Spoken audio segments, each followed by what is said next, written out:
Shalom Bapak Mama, Saudara-saudariku yang diberkati Tuhan. Selamat bertemu kembali di Suara Marturia, Senin 23 September 2024. Hari ini kita akan merenungkan bagian firman Tuhan yang terambil dari kitab Mazmur 107 ayat 17 hingga ayatnya yang ke-22. Sebelum kita membaca dan merenungkan bagian firman Tuhan ini, mari kita berdoa. Ya Bapa di sorga, Bapa yang baik, yang selalu menyertai kehidupan kami. Terima kasih atas penyertaan-Mu bagi kami sampai dengan saat ini. Di tengah-tengah kesibukan masing-masing kami, saat ini kami akan membaca dan merenungkan bagian firman-Mu. Mari Bapa Engkau memberkati, supaya firman ini menjadi bagian dari hidup kami untuk kami lakukan dalam kehidupan kami setiap hari. Berfirmanlah kepada kami karena kami sudah siap untuk mendengarkannya. Amin. Kitab Mazmur 107 ayat 17 hingga ayat yang ke-22. Di bawah perikop nyanyian syukur dari orang-orang yang ditebus Tuhan. Ada orang-orang menjadi sakit oleh sebab kelakuan mereka yang berdosa, dan disiksa oleh sebab kesalahan-kesalahan mereka. Mereka muak terhadap segala makanan, dan mereka sudah sampai pada pintu gerbang maut. Maka berseru-serulah mereka kepada Tuhan dalam kesesakan mereka, dan diselamatkannya mereka dari kecemasan mereka. Disampaikannya firman-Nya dan disembuhkannya mereka, diluputkannya mereka dari liang kubur.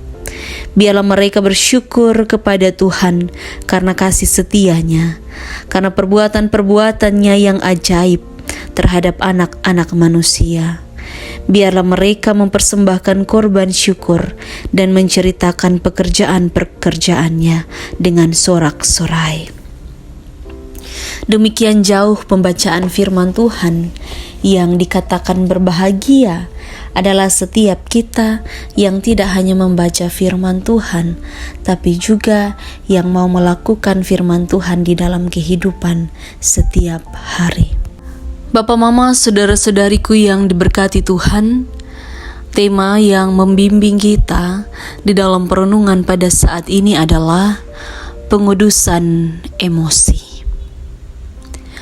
Pada umumnya, jika kita mendengarkan kata emosi, itu mengandung makna yang negatif.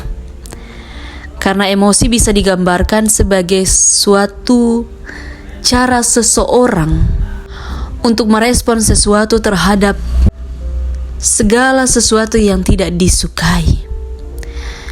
Contohnya, sebagai orang tua, kita tidak suka anak-anak kita tidak turut terhadap segala sesuatu yang sudah kita bilang.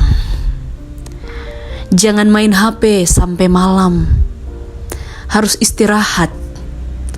Tetapi sebagai anak-anak memilih untuk begadang sampai pagi, tentunya membuat orang tua ada di dalam emosi.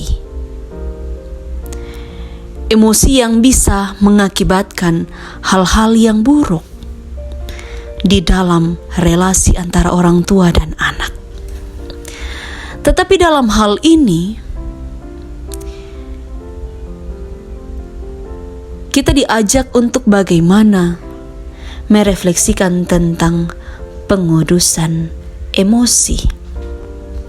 Dari sisi psikologi, kita belajar bahwa emosi itu bukan saja tentang segala sesuatu yang negatif, tetapi emosi dapat kita lihat ketika seseorang ada di dalam keadaan yang senang, keadaan yang bahagia, keadaan yang sedih, keadaan yang duka, dan lain sebagainya. Emosi itu soal perasaan. Jadi, kalau seseorang ada di dalam tekanan yang membuat dia cepat terharu. Itu pun adalah emosi dari bagaimana rasa itu dimiliki oleh seseorang.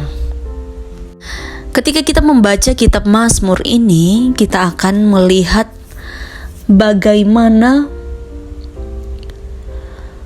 gambaran manusia dikuasai oleh emosi yang negatif. Dan emosi yang negatif itu membawa pada kejatuhan ke dalam dosa, yaitu bisa mencelakakan diri dan juga bisa mencelakakan orang lain. Dikatakan bahwa ada orang-orang menjadi sakit oleh sebab kelakuan mereka yang berdosa dan disiksa oleh sebab kesalahan-kesalahan mereka. Ternyata dalam hal ini emosi yang negatif, dikatakan oleh pemazmur bahwa ada orang-orang yang bisa saja sakit karena dosa. Karena di dalam hidup seringkali memikirkan dan melakukan segala sesuatu yang kemudian tidak baik, dan itu membuat sakit. Namun pemazmur mau kasih ingat kita bahwa Tuhan adalah segala sesuatu dalam hidup kita. Dikatakan bahwa biarlah mereka bersyukur kepada Tuhan karena kasih setianya, karena perbuatan-perbuatannya yang ajaib terhadap anak-anak manusia. Karena yang paling utama di dalam kehidupan kita adalah Tuhan. Tuhan bisa membuat emosi yang ada di dalam diri kita menjadi emosi yang kudus dan bermakna bagi orang lain. Maka dari itu kita perlu melihat, berseru hanya kepada Tuhan. Masing-masing kita di dalam setiap keadaan kita, emosi yang kita miliki, kiranya itu memberikan makna bagi orang lain. Kita mengekspresikan emosi kita kepada semua orang yang kita temui itu di dalam makna. Jadi dia bermakna. Segala sesuatu yang dilandasi itu bisa menjadi baik, bisa jadi emosi yang baik. Itu semua jika kita menyadari bahwa Tuhan itu adalah yang utama dalam hidup kita. Dan biarlah Roh Kudus terus menolong kita di mana saja kita berada, untuk kita mengekspresikan emosi itu menjadi sesuatu yang berarti bagi banyak orang, supaya nama Tuhan terus dipuji dan dipermuliakan. Amin. Mari kita berdoa. Ya Allah Bapa di sorga, terima kasih atas penyertaan bagi kami. Saat ini kami akan melanjutkan setiap tugas tanggung jawab yang kami lakukan. Mari Bapa Engkau memberkati, menolong kami, supaya firman-Mu itu menjadi kekuatan bagi kami menjalani hari hidup kami. Di dalam nama Tuhan Yesus Kristus kami berdoa. Amin. Terima kasih telah mendengarkan suara Marturia. Tuhan Yesus memberkati kita semua. Shalom.